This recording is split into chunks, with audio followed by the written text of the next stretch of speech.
J'aimerais bien faire professeur d'histoire. Ça, ce serait vraiment c'est mon but ultime, tu vois. Mais D'accord. en vrai, pour l'instant, je suis bien focus sur ce but. Donc, comme tu dis, tant que je reste focus, je pense que ça devrait aller. Bah, en plus, ouais, et dis-toi que maintenant, tu as de la chance. C'est-à-dire que si toi, t'es passionné par l'histoire, du coup. Ouais.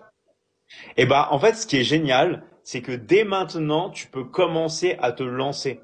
C'est-à-dire que dès maintenant, même à ton âge, tu peux commencer, par exemple, à faire des formations en histoire, ok, à éduquer les gens, à leur apprendre des choses, que ce soit avec les réseaux sociaux, par exemple, ou en préparant de ton côté des cours. Et dès maintenant, tu peux commencer, en fait, à monétiser ton savoir et tu serais surpris le nombre de personnes qui voudraient bah, connaître ça. Parce que moi, par exemple, je suis un passionné d'histoire aussi comme toi. Et moi, par exemple, si je verrais quelqu'un qui ferait ça, bah, pourquoi pas, j'achèterais ses formations.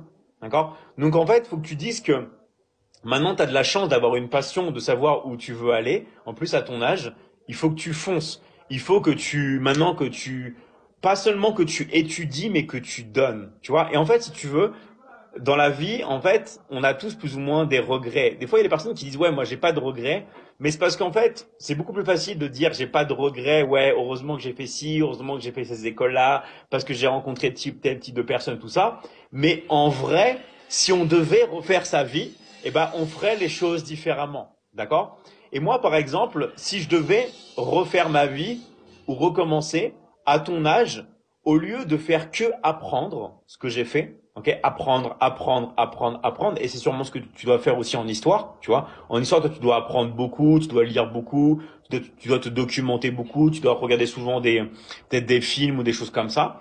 Et ben, commence à donner. Mais te dis pas, ouais, j'attends d'avoir plus de connaissances, j'attends d'être meilleur. Non, parce qu'en fait, je vais te dire un truc. Ce que tu sais en histoire à l'heure actuelle, là, en ce moment, 99,9999% des gens ne le savent pas.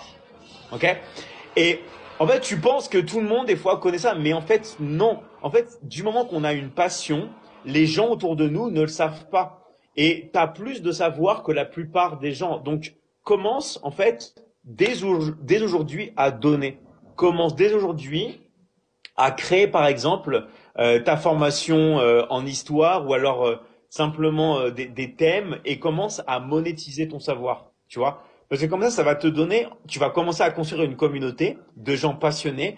Toi, ça va te donner plus d'envie. Tu vas commencer à gagner ta vie. Tu vas pouvoir être prof d'histoire, nomade, voyager. Après, tu vas avoir une grosse crédibilité si tu as envie de t'installer dans n'importe quelle université.